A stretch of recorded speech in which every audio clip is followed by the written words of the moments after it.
Guacamelee Super Turbo Championship Edition. Hello everyone, I'm the Pape and welcome to my Should I on Guacamelee Super Turbo Championship Edition. So you might have heard about this game. It came out about a year ago on Steam when it was still called Guacamelee Gold Edition. That was back on the 8th of August in 2013, and they just recently released the Super Turbo Championship Edition. And if you're interested in knowing or finding out whether it's worth getting the new edition, you can just click on the annotation and it will lead you to the second part of the video where I talk about the changes and the differences between the two versions. If you just want to find out about the game, just watch the whole video and just ignore my rambling. So I'm just gonna get right into the game. So here we go.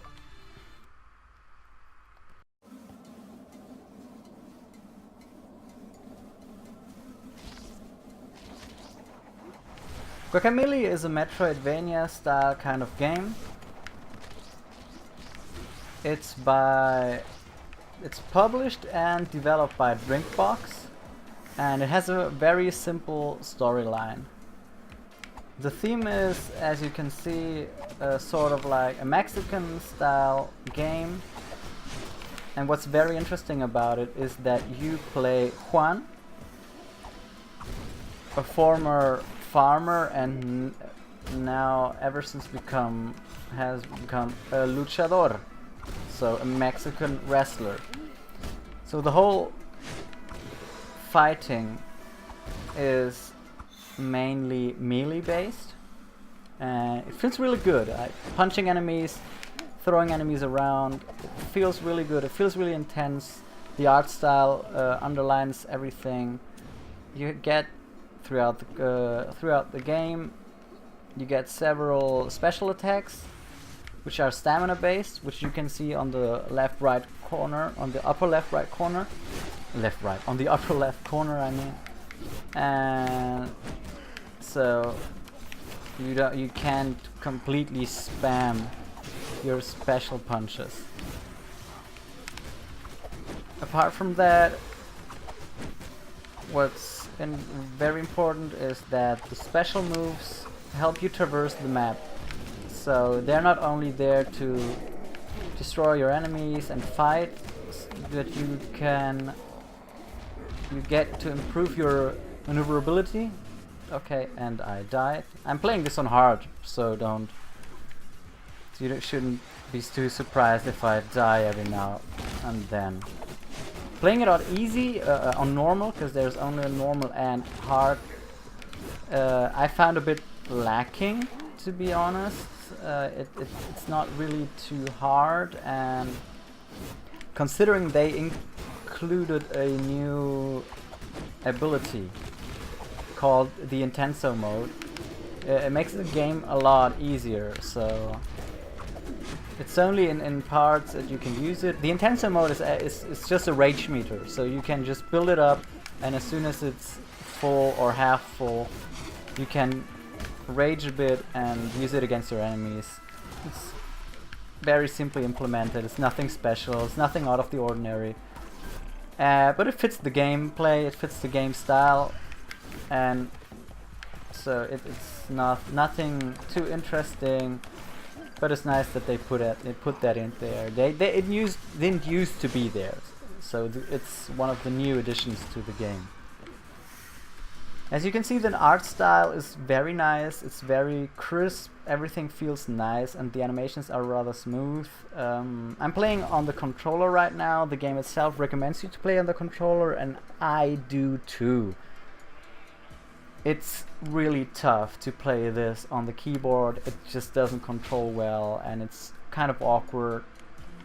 So I don't recommend doing that. So I just received a new ability, and that's cool. That's really useful. So this is the headbutt, and as you can see, it's used for breaking walls. This is one of the few that doesn't actually improve your maneuverability, so it's just there to break the walls. You have a dodge move, which you can use for puzzles, and puzzles like this one, they're really essential and very, very, very substantial to the game. So you're gonna see tons of them if you decide to buy Guacamelee, and that's one of the core gameplay parts.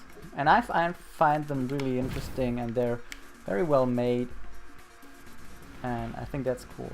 Every once in a while you find special chests or hidden chests like these, where you just have to survive a simple challenge, or do it better than I just did.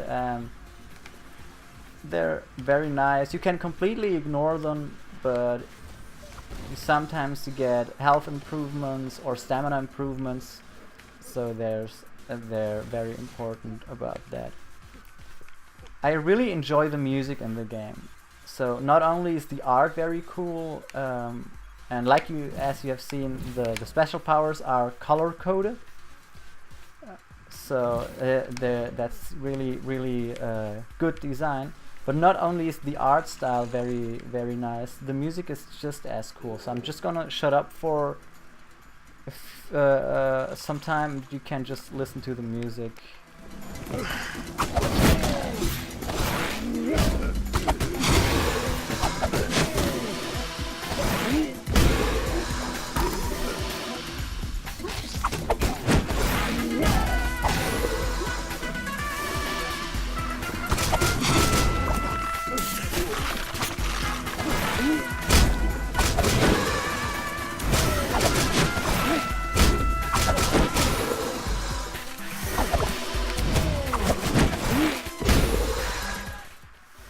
So yeah, the music is very Mexican themed,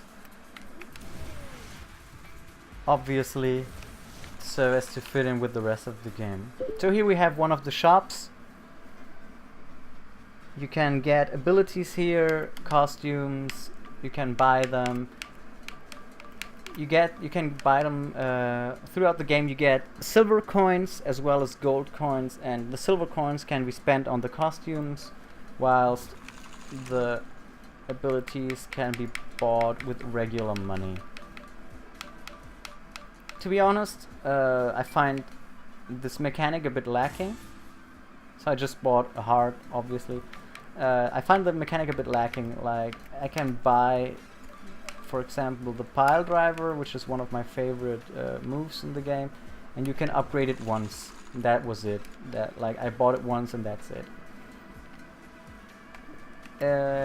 I think it makes sense in that if you think about it, the game isn't too long. So it took me about Jesus Christ. It took me about 8.5 hours to finish it, to get it to 100% completion on normal. And I took a lot of time. Like I just walked around. So if you're that kind of gamer, you can expect like about 8 hours. Otherwise, I'd say at least an hour less, maybe even 2, because there's lots of stuff, lots of backtracking in the game, lots of needless backtracking. It's simplified via fast traveling. So you have like these statues that can that help you fast travel. But there's not much to it, so it's just the fighting, the very basic storyline, which is good against evil. You're trying to save El Presidente's daughter, and you have these parts where you talk to other characters, or other characters talk to you, because you have a silent protagonist, and it tries to be funny. Most of the time it works, it makes you smirk, it's nice, but it's not like it's not full belly laughter. It's no Escape from Monty Island kind of stuff. What else is there to say? So yeah, it's mostly fighting. Sometimes it can get a bit repetitive, but the combat it's both simple and effective. So you have your basic punch and the special punches, but everything feels so powerful, so visceral, that you never feel like, oh, this is getting boring. Like I still only have 2 special abilities as well as the wall jumping here, and you can see how crazy the fights can get. So, and you get a couple more abilities. Like, oh Jesus, okay. But yeah, it still feels really good. So it's basic and simple, and yeah. This is something that really annoys me in games in general, and they were clever enough to just not make that mistake. So you just saw that they started the cutscene, and they didn't repeat the whole cutscene. And whenever games do that, I'm really thankful, because I don't want to see the same cutscene time and time again. It's just boring, it's annoying, you don't get any additional information, so just let me skip it. You can't skip all the cutscenes. Most of them, most of the checkpoints are set up in a way that you don't have to skip cutscenes. But if you already played through the game and you want to play it on hard again, which is what I'm doing right now, you're not gonna have a lot of fun with that, because it can get pretty annoying. So I think that's it. If you think about buying the game, it's currently on sale, I think until the end of September. This is of course at time of recording, but if you want to buy it outside of the sale, it should be about, I think, $15 or 14 euros, or your regional equivalent. Just go check Steam. And I personally can recommend it. It's a lot of fun, even though it feels repetitive and it is a bit short. It's really cool. I didn't mention the two-player co-op, sadly, and I'm sad that I can't show it to you guys. I played the original game, like the gold edition, in 2-player co-op. It's really fun. It's really really cool, and it works perfectly well, except for some puzzles where you have to synchronize your jumps, and you get an ability later on that where you can switch between the 2 worlds, which you saw me earlier, like when I jump into these warp zone kind of thingies. You can switch between these 2 worlds, and later you get an ability where you can do that by yourself without jumping into anything, and that's a bit tedious. Like, playing it with another player is really hard.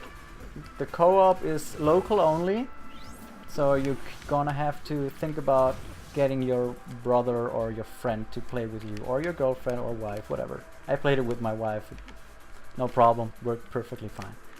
So yeah, if you're into Metroidvanias, you haven't tried out the original, go buy it. It's really fun, it's really intense, and there's lots of stuff to do. It's just a tad short, in my opinion. But like I said, if you haven't bought the original, just go get it. You're gonna enjoy. You're gonna have a nice time. You're gonna have lots of fun. So here comes the second part of the video, where I talk about the changes between the Super Turbo Championship Edition and the Gold Edition. So if you already own the Guacamelee Gold Edition and you're interested in buying the Super Turbo Championship Edition, this part is for you. So what did they change compared to the original? First of all, when you start out, you have 3 slots now, which is a huge improvement to the 1 slot which you used to have. So if you want to play, if you have several people playing with the same account, or you just want to play one normal mode, one hard mode, you get to play. You can just have several slots. I think it's really useful. It's a very nice improvement and everything. What else did they change? So now you have all the wrestling moves, like the regular basic abilities, namely the pile driver, das boot, and the aim throw and the stun boost. Oh no, sorry. You have the suplex, the pile driver, and das boot. right from the beginning. You don't have to unlock them, which is quite useful because, yeah, you don't have to spend money on them. So I think that's really nice. What else did they change? You have this interesting Intenso mode. It's just a rage meter. It builds up when you punch enemies. Nothing complicated to that. In total there are 3 new abilities. So the Intenso mode, you can shadow swap, which means that you can swap to enemies which are in the other realm. Instead of just switching the whole world, you just swap your character. I think it's really useful in 2-player mode. In one-player mode, I didn't use it too much, to be honest. So yeah. There is a new currency for costumes. So when you play through the game, you'll still find the old piñatas, but instead of spending money on the costumes or having to fight through the infierno, you can just use silver coins, which you find like throughout the game. Some of them are hidden, some of them you'll just get through simple and basic progression throughout the game. They took out the flashing lights, so if you remember getting a new ability, getting a full heart, and just having a seizure instantly, they luckily and finally took that out. It was kind of annoying. It was an eyesore, and I'm so glad that they took that out. And now the enemies have health bars, which I find really useful. It makes the game a bit more gamey, since you always know, like, you can see his health there, and here we go. So I think it's useful. It's a bit gamey, but still, the game itself is really gamey. So, and it doesn't take itself too seriously. So it fits in well, in my opinion. What else is there to say? We have a handful of new worlds. So you have El Pico de Gallo and the Canal de las Flores. Honestly, it took me about 45 minutes, maybe an hour, to finish the 2 of them. So it's an hour of more content. I don't know if that's enough for you. I personally have to say that I still found the game quite short. And so if you're looking for completion time, maybe that's not the main reason you should buy this game. So, and like I said before, you have another skill, which is this one. So you can lay bombs as a chicken. Now the weird part about the new skills, so the swap, the chicken egg, and the Intenso mode, is that the Intenso mode is completely optional. You don't have to use it anywhere. You get it like really early in the game, like at most halfway through the game, and you never forced to use it. It makes the game a lot easier at parts, but it's not necessary for the gameplay. The shadow swap can actually be switched off, so you don't even need to use it, which is somewhat weird. Like I said before, I didn't use it too much.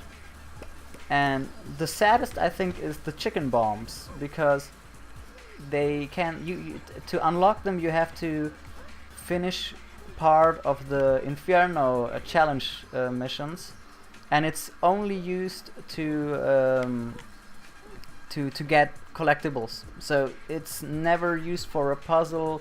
It's never used for something complicated.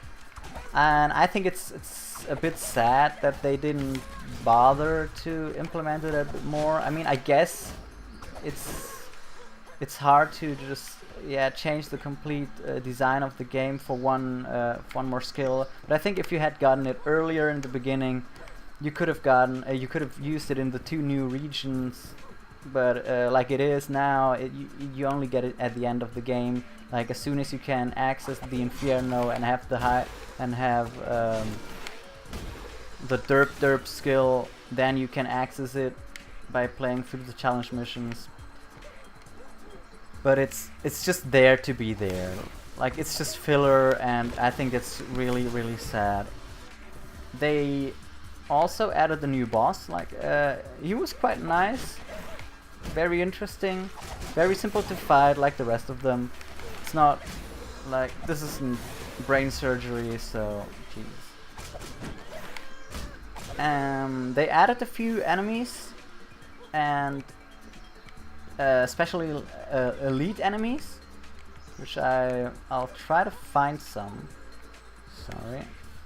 And some enemies, instead of the fire attack, which was not evadable earlier, they have purple attacks now, which you can't evade.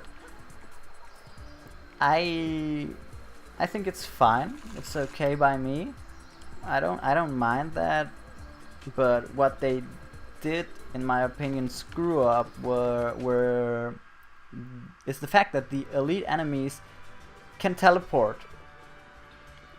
That means that whenever you are fighting less than 2 or 3 elite enemies, you just lose your combo instantly. As soon as they disappear, as soon as they teleport, it takes them a couple of seconds to reappear, and mostly that's enough time for you to lose your combo, which to me is a very integral part of the game. So I don't really get why they put that in there. I think it's just for the sake of it. Like, it feels somewhat pointless. I really don't like. I'll show you a bit of the intensive part, and it makes the game so much easier. I'm currently wearing the costume, so that makes the game just a lot easier as well. But you're a bit overpowered with the intensive mode, but the part about the teleporting elites, I don't really get it, because it slows down the gameplay. It slows down the action, so you get a lot more waiting. So it's fluffer. It's just pointlessly there. I don't really get it.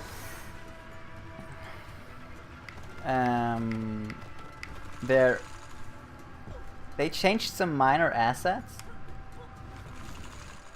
especially the meme faces. Like, they took them out almost completely. I don't really know why. I didn't hear anything about a possible lawsuit, which would really weird me out, because they aren't the meme faces aren't really owned by anyone. I guess they just got bored of them. Like, it's not 2013 anymore, it's 2014. Maybe they thought they weren't appropriate anymore. They also changed a few assets, like the bones that the enemies throw aren't white anymore, they're red, and simple stuff like that. They improved some menus and some side quests, so they are a lot easier to finish and a lot easier to handle. But in general, the changes made throughout the game are really minor, if you ask me. So the game's been out for a year, and they already did like an improved version, and I don't really feel that that was necessary. So if you ask me, they could have put out the changes in a DLC, maybe offered if you already own the game, offered just a simple patch that you pay a few bucks for. But if you don't get it in a special promotion or in a sale, it's honestly not worth it, and I find that really sad, because I like the game. I had a lot of fun playing it, but the improvements aren't really necessary. The game was good the way it was, and I don't know. It feels a bit pointless to me. I don't want to say cash grab, because I don't know the developer good enough to just assume stuff like that, but it feels a bit unnecessary. So if you're thinking about buying it, like I say, get it in a special promotion. Don't don't worry about missing out if you don't get it. Like, it's not, they didn't change that much, so the game still plays the same. There are some minor changes to the controls, to like the assets. You have the new regions, but all in all, it's still the same game. There's not much to it that they did improve. Like what I found a little sad, for example, and that was a possibility there, I think, was an arcadey kind of two-player versus mode. That would have been something like just in the old like they did in Teenage Mutant Ninja Turtles back on the SNES, stuff like that, like really arcadey, just basic punching each other. That might have been some fun, but the way it is now, I don't think it's the upgrade was necessary. I don't think selling it at full price is necessary. They could have just put it out as a DLC. If you still want to get it, it's about, I think it's 14 euros or your regional equivalent. Yeah, and that's it for me. I hope you had a lot of fun watching this video. I hope it helps you out, and see you very soon. And go play some video games, for Christ's sake.